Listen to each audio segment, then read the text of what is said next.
What kind of advice do you have to homeowners? Practicing that preparedness. Starting the conversation now is always going to be a benefit to any association out there.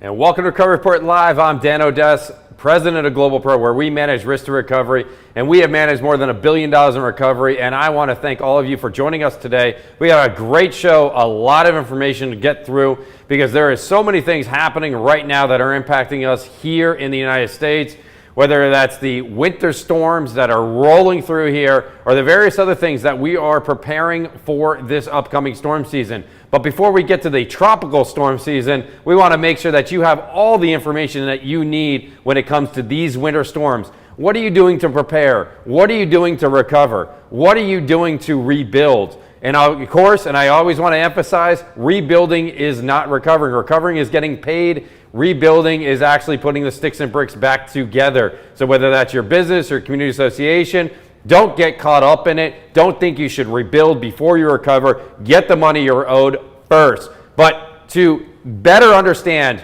what you need to know for this winter storm season, I am joined today by our very own Rob Bowlby of Texas. He's there right now in Dallas dealing with this cold weather that is coming through the Midwest and the Texas area that's definitely impacting. I mean, Rob, how you doing out there? Doing good. And as you know, Dan, you're actually supposed to be here with me as well, but Mother Nature had other plans. So this is our third, I believe this is the third freeze since the beginning of the year in Texas. So kind of, you know, last year was kind of a 100-year type storm that froze over the entire state of Texas. But this year has been interesting. This is my 6th year in Texas. I think the first 3 years we got a dusting of snow one time, and ever since then we've had a significant amount of snow every single year. Right now, though, really all we have is sleet and ice. Roads are frozen over. We've had about 2 days of freezing cold temperatures and rain, and everything is closed. Schools are closed. All the events that Dan, you and I had planned to attend this week have been canceled. Yep. So you're actually better off there in South Florida. So I mentioned Ready, Recover, Rebuild, obviously our signature process, the way in which we coach and advise our clients through the process of getting insurance, recovering from loss, and rebuilding. And I want to take our audience back through a little bit on the recovery side of things as a reminder of things that you can be doing, whether it's for your home or for your community association or business as you go through this stuff. So you know, right now we're obviously seeing an uptick in hail claims, whether that's in Texas area or the Midwest. What are some of the things that you're noticing, Rob, right now as it relates to actually the hail claims themselves? Sure. So you're right. Hail season in Texas generally falls between the months of March and May. However, we did have our first hailstorm here actually this week. It was a little bit north of downtown Dallas. It was in the Frisco and Denton area, but there was, you know, kind of a 1/2 inch to 1 inch hail falling in those areas. And since we've launched in September, we've picked up a lot of hail claims within North Texas. And so a couple trends have emerged. One, insurance companies tend to deny these claims right out of the chute. A lot of times when you're dealing with insurance companies, it's a matter of how much damage was done, and you're kind of trying to negotiate the amount of the recovery. But in this case, I've found they typically deny right out of the chute, and they cite two main reasons. First, they'll say that it was from a storm that did not occur during the policy period. As you know, damage has to occur within the 12-month period of the policy period. And so the insurance company will say, well, this wasn't from a 2021 or 22 storm. This damage was from a 2018 or 19 storm. So that's one tactic. The second tactic that we see a lot is, well, we know there was hail, but it wasn't big enough to cause the damage we see to your roof. And so that's where a company like GlobalPro comes in. One thing we talk about a lot is many times we have the experts on staff, but even if we don't, we know the team of experts to bring in to help you recover on a claim. In cases of hail, we work very closely with a couple forensic meteorology firms. And if you're not familiar with them, what a forensic meteorology firm can do is actually look at your individual house, your individual commercial building, and say, yes, on this date, during this storm, at this address, during the 90-minute period from 4 p.m. to 5:30 p.m., hail was over your roof and it was 0.75 to 1 inch. You can get that granular level of detail from a forensic meteorologist. And also you can have a forensic engineer to come out and prove that the damage did occur from hail that size. And you submit those two things, and our experience has been the insurance companies have trouble refuting that, and then will pay you the claim that they should have paid you in the first place. Yeah, so a lot of great detail, and something that for the folks that are tuning in the South Florida region, a lot of this sounds familiar because it's kind of the same tactics we see with hurricanes, right? So, it's always, the damage was pre-existing, it was prior to the policy period, or wasn't enough, and we do the same studies to try to identify it. So really no different, similar claims process, going through the same hurdles and hoops that we need in order to represent our clients and their interests. But as we are preparing for these storms, Rob, run us through the top, let's say 5 or 6 things a homeowner or a commercial property, multifamily property owner can be doing right now to protect their property from damage. And again, all these things do help in the claims process. So if you suffer a claim and you're able to prove or show that you did do things in order to protect the property from further damage, believe me, it's a better story. It's the most appropriate thing to be doing, and it will help facilitate, certainly expedite and facilitate the claims process. So Rob, let's run our audience through the top 5 to 6 things a homeowner or commercial property owners should be doing right now as these storms roll through and head to the East Coast. Sure. I'm going to start with homeowners, and we've had experience with this both on the claim side of some claims we're covering right now, and of some of our colleagues and friends here in North Texas is what they experienced during last year's Texas freeze. So the first 2 I would like to cite is your water lines. You want to protect your water lines and cover your outdoor spigots. We have a claim in process right now where somebody's outdoor spigot froze up. The outdoor spigot was on the outside of the TV room of the house. Spigot froze up, pipes froze up, flooded the TV room, the room behind it, and even the living room adjacently. So that's one of those things that it's cold. You're like, do I really want one out there and cover up the spigot? How much damage could it cause? I will tell you from experience, it can cause a lot of damage. So that's 2 of our top 2. Keep water flowing. That's an obvious one. Just drip the faucets. Particularly in Texas, a lot of people have guest houses. And so while your main residence is usually pretty well insulated, a lot of times your guest house doesn't have that same level of insulation. And so that's where we see a lot of water freezing. So if you have a shower in your guest house, if you have a sink in your guest house, a great idea to drip those faucets. Clean out your gutters. Do that frequently, at least once a year, particularly as you get close to the winter weather season.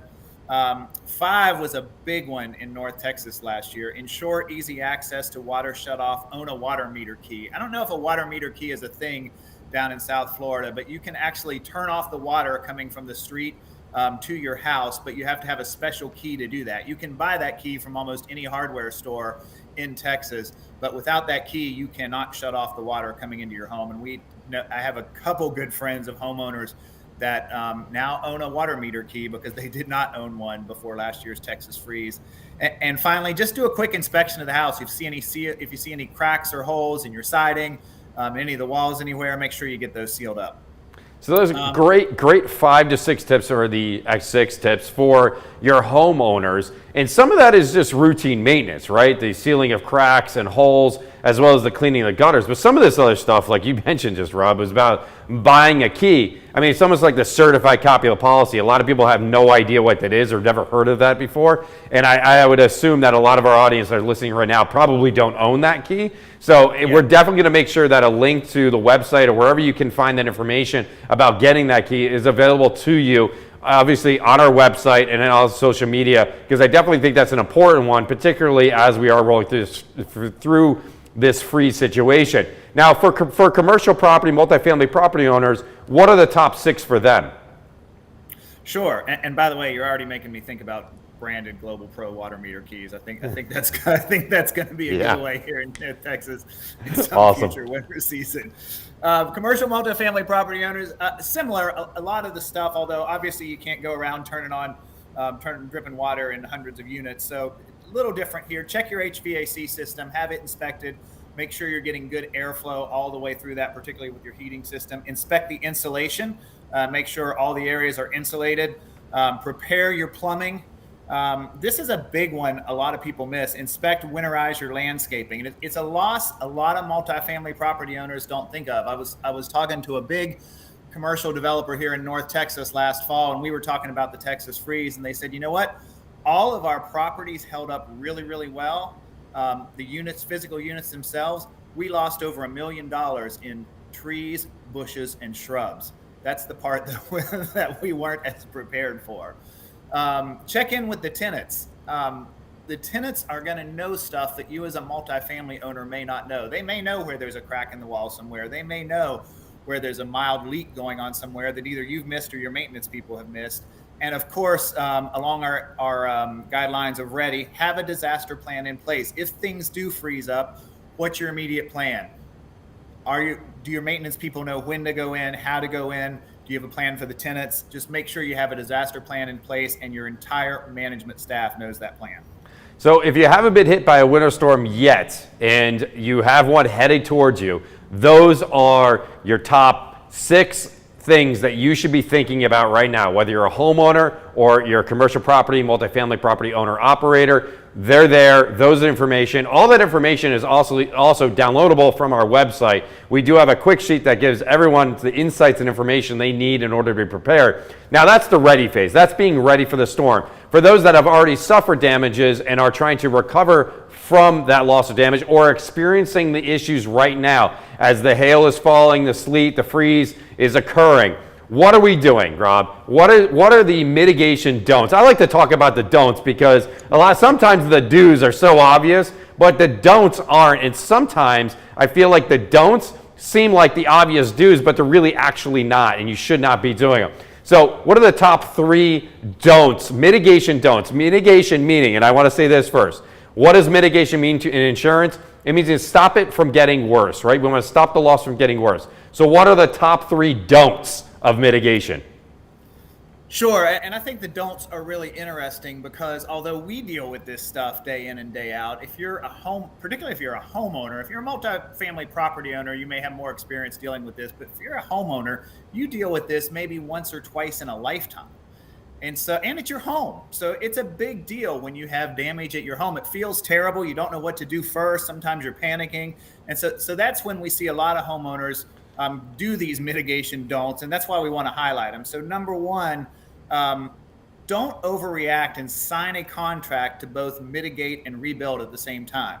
And I will tell you, when you have damage and you contact your insurance company, sometimes their first move is to send out a mitigation company, particularly if you need to do something to further prevent the damage.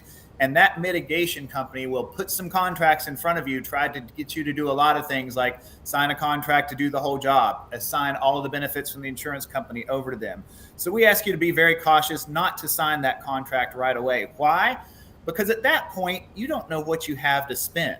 That's why we call our signature process ready, recover, rebuild, not ready and then recover, rebuild, or ready, rebuild, recover. The recover step is very important. I liken it to if you were to go out and build a project, would you build something if you didn't know what the budget was you had to build it? And that's the exact same situation you're dealing with here. You don't know exactly how much money you're going to recover from the insurance company. So it is unwise to start spending that money before you know how much you have. The contractor can't decide the value of the claim. The insurance company does. And then the third thing is don't allow the contractor to communicate directly with the insurance company without your participation or your representative's participation. That's why a company like GlobalPro is so important. We come in, we solely represent the interest of the policyholder. We're not owned by insurance companies. We don't represent insurance companies. We don't represent the mitigation contractor. We solely represent the policyholder. I love it. I think there's a lot there, right? Those are the don'ts, right? How often do we see people sign contracts with these contractors that are sent out there by the insurance company and they have no idea, they don't even get copies of these things. A lot of times we're seeing mitigation companies actually use iPads where you sign this thing and they're not emailing you a copy of it. And believe me, we have several instances right now where we can't get copies of this stuff. The insurance company won't give us the actual contract that the insured signed. The contractor was sent out by the insurance company, and we are led to believe that this contractor was actually also going to adjust the claim. Yeah, you heard me right. The contractor that was doing the mitigation sent out by the insurance company is also going to be adjusting the claim. As soon as we called out the insurance company on that business practice, guess what? Several weeks later, we get a call from an adjuster that now suddenly wants to go out to the property to adjust the claim.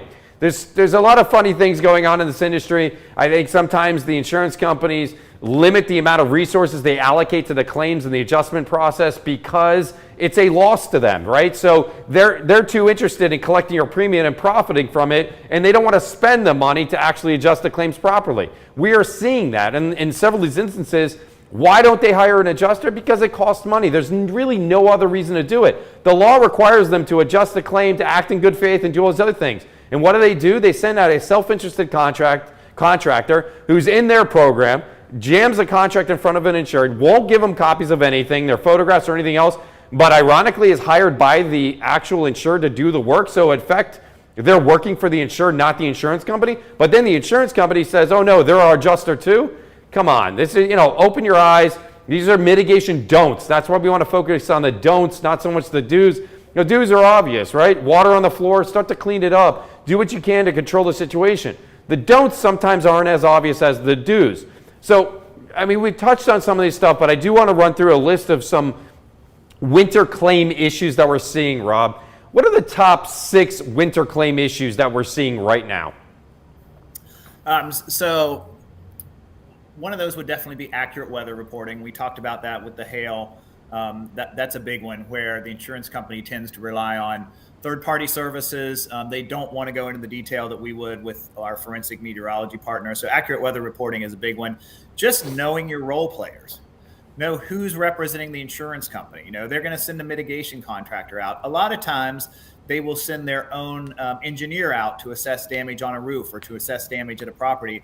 And lo and behold, that engineer finds exactly what the insurance company wants them to find. I kind of liken it to the appraisal process when you're buying a house. When you're buying a house, even if you're paying $200,000 above market, in most markets, not always, but 95% of the time, that appraisal comes in pretty close to the contract price. We found very similar experiences with engineering companies hired by insurance companies. Their findings, 99% of the time, seem to echo what the insurance company wants them to find. We've talked about this already. Know that your mitigation contractor's interest is not the same as yours. One thing you can do early is demand an advance payment for additional living expenses and the cost of mitigation. Now, that is one thing you can do right away. If you do have to mitigate additional damage, if you do need to get out of the house because it's not livable, you can contact your insurance company and demand an advance payment for that. And this is all, Dan brought this up at the very beginning of the call, but this is all in a certified copy of your policy. And one thing we always recommend is homeowners have 2 copies of their policy, a digital copy that they can access very easily, and a certified copy, which is a copy of the policy with all the endorsements, changes, any additions or subtractions the insurance company has made over the last 12 months. And that can only come from the insurance company. It is not the copy that comes from your broker. Last 2 there, timely or prompt reporting versus immediate reporting. This is kind of a tricky window because you want to get it fixed. You're excited. You're like, I need to get my house back to pre-loss condition. But you don't have to report it right away. What's most important is stopping any further damage from occurring and making sure your house is safe, making sure your friends and family are safe. That's what's the most important. In Texas, you have up to a year to file a claim. Now, in most cases, we don't recommend you wait the entire year because some things you need within those first few weeks. Like if there's water damage under your flooring, you want to be able to get a water meter reading showing that there is water under the floor. And the last thing is proper reporting. Don't be an expert. Those first few days and even weeks after a loss, you don't know much. So don't say, well, I don't think the damage in this room is too bad. You don't know that. Be very factual, report what you see, and recognize that there's many issues that may pop up 4, 6, even 8 weeks later that you're not going to recognize in those first days and weeks after the damage occurred. And when you're talking about reporting, you're talking about reporting the damage because your obligation is to prove your damages, right? And part of proving the damages, there's some complex issues when it comes to insurance claims that you as a consumer may not otherwise know about, such as matching. Now, this does apply in the Texas market to homeowner claims. And Rob, why don't you walk our audience through it a little bit as to why this is an important concept, insurance concept, and something that should absolutely be considered when you are reporting your damages. Sure. And so my challenge is going to be to give the right amount of detail and not too much because it's a really complex issue. But to try to simplify it as much as possible, going back to the concept that the purpose of insurance is to restore your property to its pre-loss condition.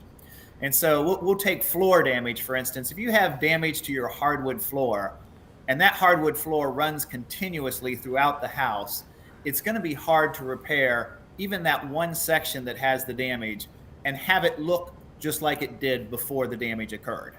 And so the matching principle says if you have to replace part of the floor in the house, you're probably going to have to replace the entire floor. And insurance companies will say, no, I think you can just sand that, but you can only sand down a hardwood floor so many times. And every time you sand it down, you lose value. And sometimes you may not figure this out until you go to sell the house. You'll go to sell the house and they'll say, well, this part of the floor doesn't really match the rest of the floor. So yeah, you can live with it. You might be like, you know what? I can live with this, but this could have a deterioration in value next year or the year after when you go to sell the house and the floor doesn't match. So legally, you are entitled to being restored to your pre-loss condition. There was a recent Supreme Court ruling on this in two areas. The Connecticut Supreme Court was the most recent ruling, and it ruled that that factual determination, this is a legal coverage issue that can be determined by the appraisal process. A lot of times what the insurance companies were wanting to do was determine if matching was covered, and then if it was covered, then they would allow it to go to appraisal. Both Connecticut and before that Texas said, nope, matching can be determined by the appraisal process. If it couldn't be determined by the appraisal process, then why do you have an appraisal process in your insurance policy in the first place? So Dan, you're listening to that code. You can see if I can left anything out or if I've confused everybody further. No, I actually think it was perfect. It was on point, and I think it's an important concept, particularly when you have water damages during these freeze, and you have, and a lot of times we see walls and floors, unfortunately, that are damaged, and those walls are covered in the same wallpaper or painted all the same, or the floors themselves are continuous throughout the lower level of the floor, or even maybe go up the stairs and it's the entirety of the home. So it's definitely a really important concept and something that we've noticed that most people are completely unaware of, and definitely something that you should consider when you're reporting your claim.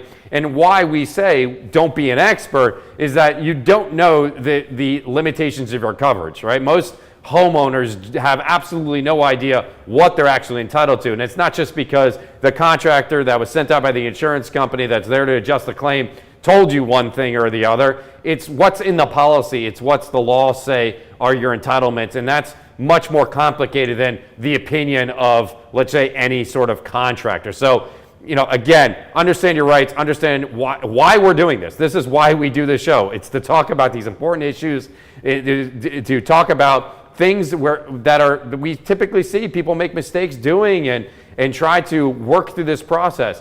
But one of the things that's contributing to a rise of loss and damage, I think it's some of these areas, these densely populated urban areas where insurance companies are somewhat trying to say, oh, the rate of claims are going up and everything else. Well, I actually happen to believe that a lot of the increase in reporting of claims that's occurring in some of these densely populated areas and some of the issues that we're seeing with regards to the handling of these claims has more to do with migration.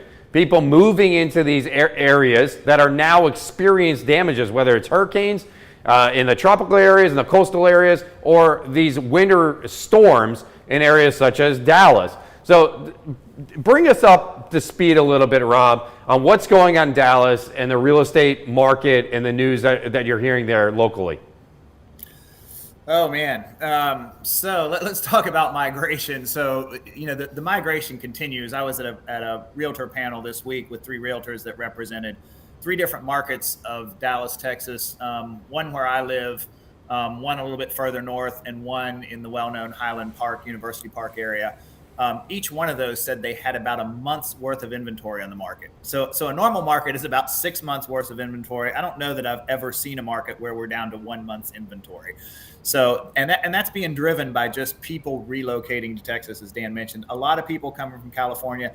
It's going to be interesting to see what the interest rate increases do to this market, because the biggest thing is people coming from California have a lot of money to spend on a house. They get a lot more house for $2 million in North Texas than they did in California. And I don't know that increased interest rates are going to have a big impact on the demand for these type of people. So that's going to be something to watch. But just appreciation. So yesterday's Dallas Morning News had a really interesting article.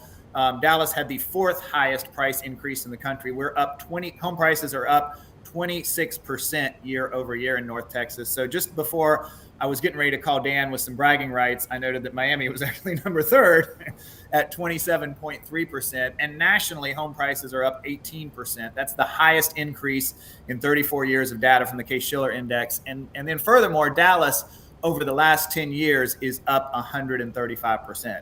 So if you're a homeowner, that is fantastic news. You know, the biggest comment you hear right now when I talk to people is my house is worth twice as much as when I bought it. However, I'm not going to sell it because I don't know where I would go.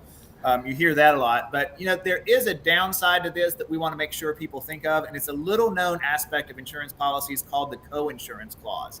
Most homeowner policies require you to insure the property for at least 80% of the value of the property.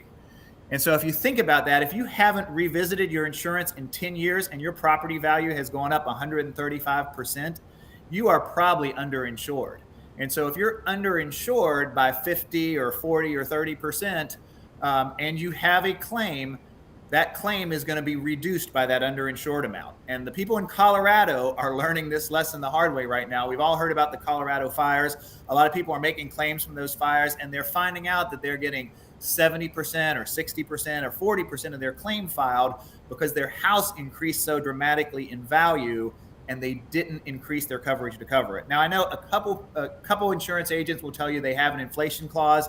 From what I've seen, that inflation clause generally covers 2 to 3%. It is not covering an 18% increase in home values nationally.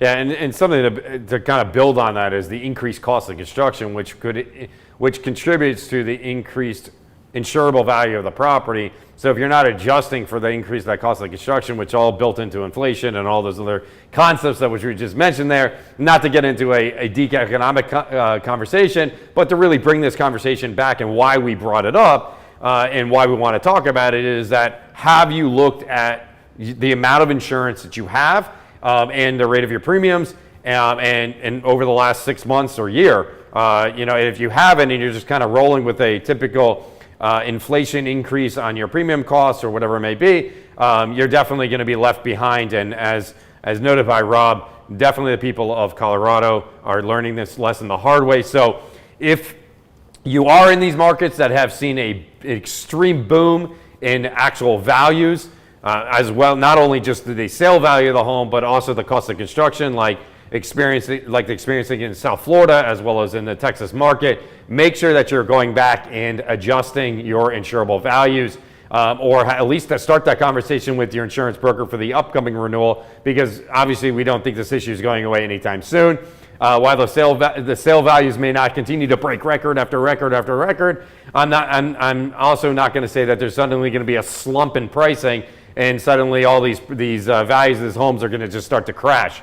I just see an issue with regards to our supply chain and materials, which also contributes to a cost of construction issue. So even if we had a dip in home values, we still have an issue regarding the availability of construction materials and the demand for those materials for ongoing and open job sites. So again, I don't really see, as far as it relates to insurance, these values dipping much more, and I obviously see them going up. So definitely make sure you're taking this account. All great information. Hey, Rob, thanks so much for joining us here today on the Recovery Report. Always great to hear from our Texas team about what's going on there. Obviously, stay safe, dry, warm, whatever it is. The weather keeps changing so fast, it's hard to figure it out. One day it's raining, the next day it's freezing. My plane is getting canceled. Your accident in draw is getting even deeper. I don't know. I got to try to keep up on all this stuff. But again, thanks for joining us here today. Awesome information.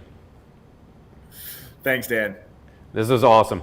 So, guys, great show. A lot of information we packed in here today to make sure that you guys have the latest information, whether you're being impacted by the winter storms or you're planning for one. Make sure that you tune in every single week to Recovery Report Live, because we're going to continue giving the information that you need. All this information, like we said, is available, whether it's on our social media or our website.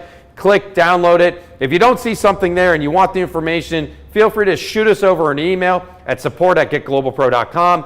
Go to globalpro.com and hit the link, the resource link, and in there you will find some downloadable forms. But again, if you don't see it there, want some of the information, whatever it is, shoot us over a quick email. Support@globalpro.com is the quickest and easiest way to get right to our team, or there's a phone number. There's lots of phone numbers. There's local phone numbers. There's the national phone number. Make sure you call us. We want to make sure that you have information that you can use and need 24/7, 365. That's what we do.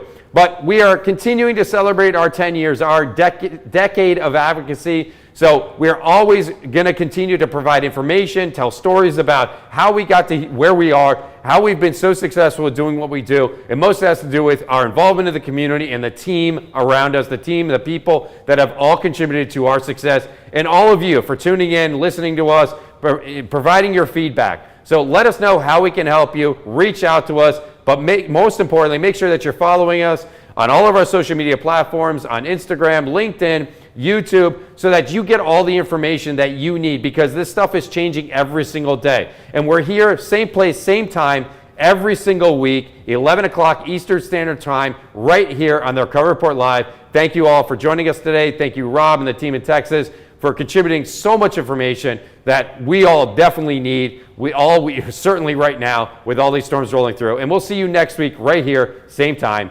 same place.